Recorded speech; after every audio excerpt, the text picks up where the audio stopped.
Okay guys, it's Glenn again, going to do an ad lib about lunatic asylums. So it's very exciting. Look, I'm just going to ad lib it this time. Don't really do ad lib anyway.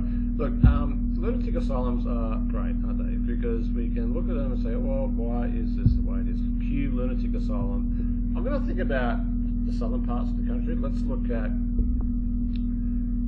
this is a major lunatic asylum and hospital in Melbourne called the Kew Lunatic Asylum, very palatial. And we need to think about the style here of architecture, which was considered by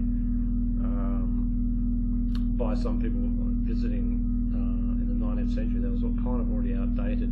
This style, we need to actually start looking at, let's have a look. When we start looking at lunatic asylums, we need to work out whether they're repurposed hospital or repurposed palace. So go to 19th century architectural styles worldwide.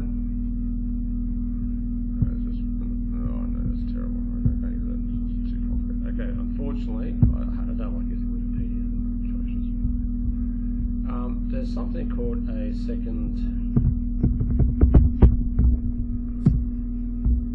the Second Empire style, which is common. This is more complicated, but you know, it's more around this genre. Like, here we go, this kind of thing. You'll see a lot of this. This is called Second Empire, French Empire. It's French. You get a lot of that in Victoria. Why? Because the French were there, I'm sure. But when? I don't know.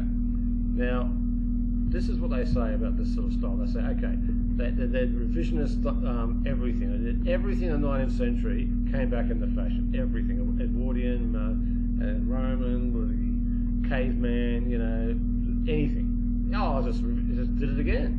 So, look, maybe it's true or maybe it's not. And maybe it's both. And maybe they repurposed some buildings for over 100 years old. We don't know. But let's just go through the logic of it. When you are deciding on a building, let's go through, say, Kew Asylum floor plans. You want to see what the place looked like, and you want to get a feel for this construction. So we can see here it's highly complemented. There's a courtyard, but for it to be a palace, you have to have larger rooms and larger eating places. A palace is not necessarily going to look like this. This to me looks like a hospital design. There's other ones that we should look at, such as Arradale's a good one. I'm pretty certain that's dry enough to look like a hospital, or might be repurposed. Or it could be university repurposed, or maybe it's a hospital. I don't know. But when you look at the next thing, I think, okay, fair enough. We don't know what it was, but I don't think it's a palace. I don't think it's a government house particularly. Could have been a government house repurposed. Because why would you put lunatic asylums? And this is the original. This is a photo of the original. Let me see if I can expand that.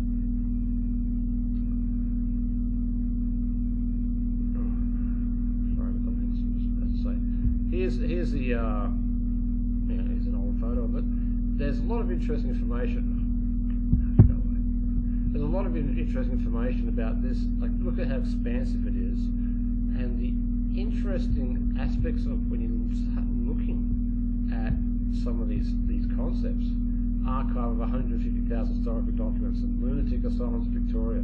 Oh wow! But you go to the, look, there it is, and you go to the years like 1853. There was records from 1853, and where's Arradale? Okay, so you got to think about, you know, first of all, Melbourne was founded in 1835 by the Batman thing, where it was around a campfire, and that's what they say. So this is okay.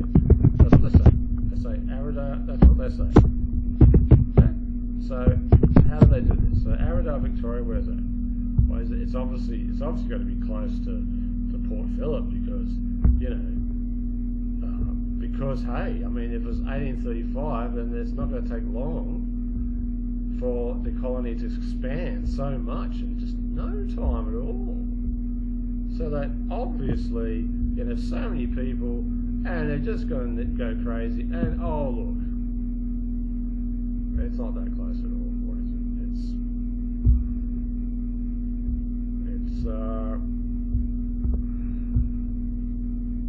It's a fair way away. A few hours. So unrealistic that you get a massive expansion in such a short period of time. So yes, people are already there. Look, you got to think about Victoria. Just an example is that lunatic asylums. You got to think what they could have been, and you got to think what they are in context. So the most amazing one, of course, is the Beechworth one, which is really makes no sense. Psychiatric hospital floor plan. There you go. We've got some. I mean, it's an impressive structure, you know. Actually, that one will be Beechworth. Anyway, going down. Here we go. Here's a picture. You can see it there. Yeah, it's not bad. Pretty impressive. That could be palatial. I mean, it's pretty. I mean, that's a lot of resources for the that started in 1870-ish. Just from memory. And if you go, Beechworth is going to be more further up here, you see, around this region. And already, this area is growing rapidly. Enough to have an asylum. To me, my original theory was that perhaps asylums are it's where you kettle the population during trauma through warfare to deal with the issues. But why are they in nice buildings if they're under attack by the British Empire? So so let's look at the frontier wars. Okay, so this might give you a clue about why. Okay, first of all, 1835 here. Apparently, it's founded. Melbourne's founded, and that's obviously nonsense, right? It was called Port Phillip for decades prior to that, so obviously it's a port, and obviously at least whalers would go there and get drunk or whatever. It doesn't have to be a fancy place. At least redefine history. At least basically correct basic principles. If there's a map and it says port and it's from 1785, whatever, it's a port. It's not that the person doesn't intend it to be a port because they're the first one that puts it on a map. It's already a port, hence it's called a port. Alright, so Port Phillip, so who knows how long it was a port. That's it. Most architecture there is Second Empire or similar in that genre. Not most, but you get most of your Second Empire French style here, and Italian as well. So keep that in mind. Now these are all the areas of conflict. This is a great site. If I can see it, it's let's see if I can. What's it called? Okay, so it's called.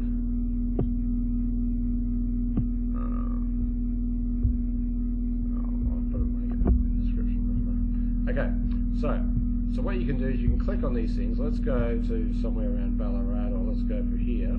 Right, you click on that, and you should be able to find here 1841 Mount Emu. That's the time of the battle of the frontier wars. This is the site that's got all the frontier wars. This is very important because you can then model out your conflict and expansion. You have all these things like even out towards the border. You've got 1840. Basically, all of Victoria, by their own definition, whether it's right or wrong, all sits in the 1840s.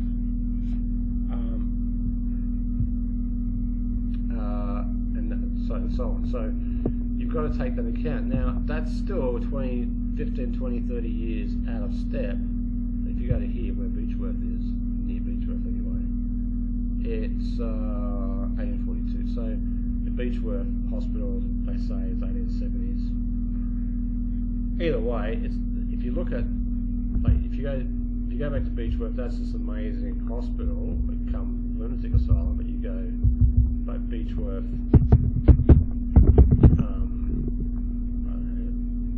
Town Hall or something, look at that, see what you get.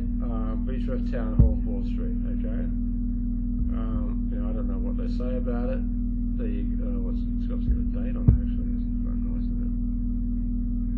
Oh yeah, mid-19th century builder unknown. Builder unknown. That's the first time I've ever seen any honesty. They just don't know who the builder is. Wow. They didn't run out of Freemasons or something anyway. Wow. Earliest known location. What else is it going to be? I mean, Okay, so they don't know the most important building, and they don't look at it. You don't know who built it? Pipe organs. What? Oh, anyway, okay, that might. This is getting strange all the time. Okay, that's not. That's a different architecture style. I think one of the things you've got to do when you're going through architectural styles and trying to work out the lay of the land is that you should start to learn more about if you're going to say something has been repurposed or was a former civilization, it's best just to reference what it said it is. It's obviously going to be two things. It's either the original, such as the Baroque style, which is obviously the 1500s, 1600s. So that can be dated by people cross-referencing the similar styles in Europe. So you have a date stamp for that. Or it's the Neo-Baroque or Second Empire or something else. And they say it's the 1800s. So you can theorize that it was actually from the 1600s, for example, and then the society collapsed, or there's a war that we're not told about, or there's a mud flood, or whatever, and it was repurposed, and they made it fancy, and there's your revisionist. You have to think it through, right? Now you have to decide if it was what they said it was, if there's any evidence of any other iconography. So each building needs its own scrutiny. Okay, so now, can frontier wars and warfare, which we know as the 1840s, and what I suspect, and I've said this in other posts, is that what I think frontier wars were is this: is that there was already squatters already here, and there's actually, if you go online to any, you just search online for squatters maps by the Surveyor General or something, you'll see they're also in the 1840s, these maps, right? And you'll see that they've got squatter runs that take up the whole country, and this is noted that squatters, who are rich people, they weren't bums, they're completely wealthy people, had all the land already. Who knows how long they had them all, like kingdoms. This is what it was. This is a godsend kingdom in the old times. You know, if you're Scottish and you're rich and you had heaps of sons and whatever, you could have taken a lot of land and thought it was yours, and it was your little kingdom. Well, you know, that's the way it is. That's what you thought. Now, this creates the townships. Townships must have been independent and wealthy, because even no matter how you cut it, if you look at some of these buildings, you might look at, you say, okay, there's you can pick any building. Like, if you go back to the Arrowdale psychiatric place, you say, okay, this is what, the 1850s or 60s, 1860.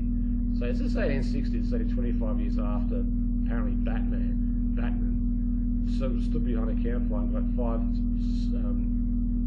Aboriginal chiefs to put an X on a piece of paper, and there's no building there, and that is exactly the story they tell you, exactly what it is. Well, you know, and it goes from 1835 on a log in Port Phillip to this, and everyone's crazy.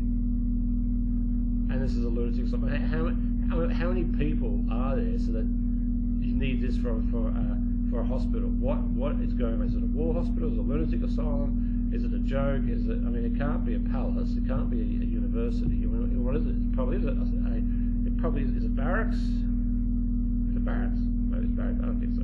Because I don't think people in barracks in warfare, they don't spend this amount on actual masonry. This is stone. So this had to be a pre-existing structure, or a structure that's been augmented or rebuilt, or there was already a mass influx of population, or there's an unusually high demand of insane people, and there could have been another reason for it. So let's think again. Let's think it logically, right? If you are the British Empire and you hate the English and you hate the British Empire, remember, has nothing to do with England or white people. It's just about the British Empire. It's just Rome. That's it. They don't care about anyone. So you've got all these people in a state, a whole state, a whole country that you need to invade without anyone knowing you've invaded them, and even they don't know you've invaded them. Okay. Now, look, there's a couple of things that's common. So let's look at this. 19th century mercury. Now, arsenic was common in the 19th century. It was going to make you mad. Mercury use. Let's just try this out. previous centuries, use of mercury. Mercury is 150 years of misuse of mercury in dental. Wow. Syphilis. Oh man, it used for anything. Mercury is the cause of Mad Hatter's disease, and that's where you were mad as a hatter. You can look that up. They use it for teeth. I can see that it would have just sent people mad. I think that up very excessive use of mercury. Very much like, I suppose, today we've had problems with vaccines and their development through the 1970s. We've had a lot of autism. We've had a lot of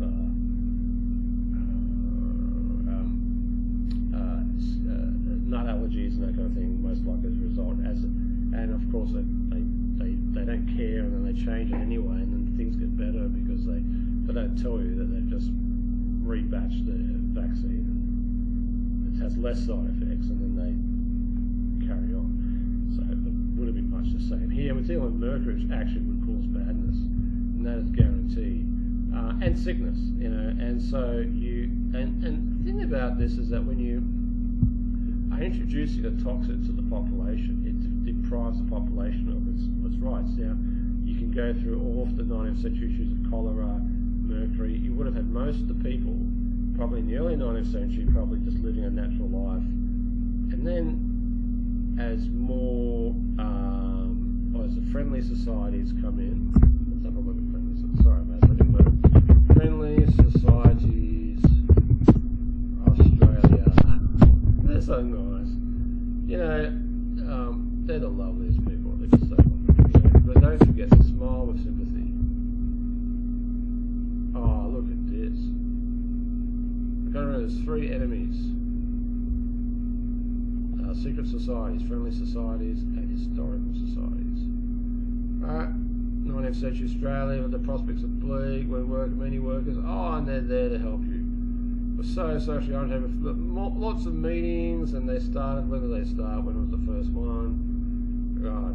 But anyway, you'll find it if you studied it to some degree. Okay, including Melbourne and Geelong, fundraising and built in the 1840s and 50s. Most of them not charities, but their philanthropic activities were formative in raising funds to build hospitals around the country, including the Melbourne and Geelong hospitals built in the 1840s and 50s. That's a lot of people when 5-10 years earlier, a guy in a log and 5 Aboriginals signed it. What is this? Why do they just make this shit up? I can't believe it. The Druids. Well, that's nice. House Cafe. What's that? Druid. There's a story. There's an article I also saw, and I posted on Facebook site about how the friendly societies was so decent, got people to sign up to get the medications uniform because the apothecarists were always making inaccurate medications. So this is the 19th century. So that's one possible explanation, is the introduction of concealed toxicity embedded within the systems, the social systems. That could have then created a huge amount of insanity, and that could have redirected a lot of land ownership away from people. And that might have been enough and plus with the World War I, that would have been enough to wipe out the previous civilization in stages. So that's something to think about.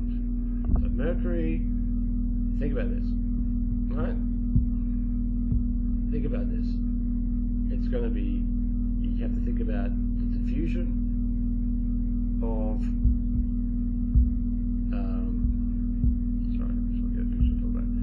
you have to think about what the site is, what it could have been. I'm pretty certain, based on maps, that Victoria was very Frenchified. There's too much evidence that there's a lot of French influence.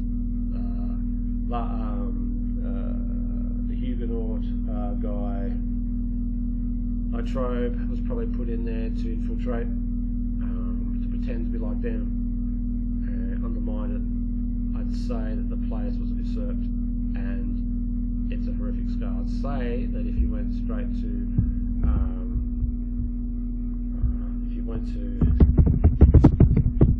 the site,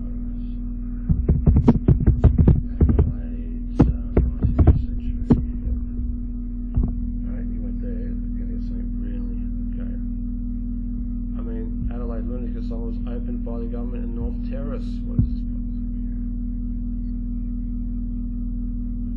mental health in Adelaide.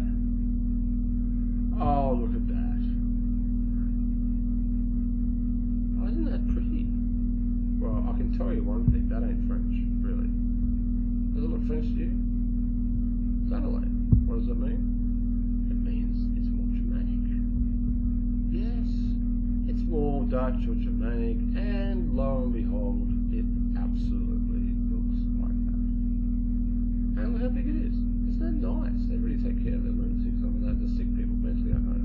Very, very nice. But I don't believe it. And look at that. That's really early 18th century. Remember, Adelaide's founded 1825, 1829. Do you believe it? I don't think so. Okay, so you're going to get even more madness and more inconsistencies in the way they describe these stories. And looking at potentially, here's a figure. You're looking at potentially a piracy of an incumbent society, even open to allegiances with a monarch if they to avoid invasion, most likely usurped through a series of sleight of hand. We have friendly societies issuing drugs that are tainted. You've got Freemasons and Oddfellows doing deals. You've got warfare. You've got cholera. You've got militia, black militia brought in to pretend to be the locals and create warfare. You've got these things that mean that there was not a single day where the civilization stopped and started again. I think that in some parts you have mud flood, or you have calamity, or you have earthquake, or you have something. In other areas of the world, you'll get something where they're being invaded and no one noticed that it was the apocalypse because they stretched it out to 30 or 40 years or 50 years and no one noticed that they were being invaded. It looks like that's what's happened. And the asylums tell you the method that they probably did. That is that they repurposed hospitals or barracks or universities, or they built, the hospitals were being built anyway, and they were being built by public funds so that they knew they were going to slowly send the people mad, and they were going to put them in the very place that they'd raised money to get them to build. So the public helped build the things for the friendly societies. Freemasons design them, or whoever designed them, built the elite, and then they put the people in them and they had paid for them anyway. They kennelled them in through viruses or shocks. Even now, we've been in containment. It could have been like that as well. Come here for safety. It's be safe here. Yeah, come here. It's warfare. Oh, yeah, it's war. Yeah, there's frontier war there. Come in. We'll look after you. And then eventually, as the mercury goes through their system, or the arsenic, their insanity increases.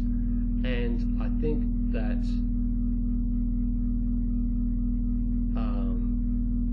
that then it becomes entrenched and you can't leave, and then their property rights lose, and then their children get lost and taken away, and then the redistribution of children around the world in the 1800s results in property being taken away from them.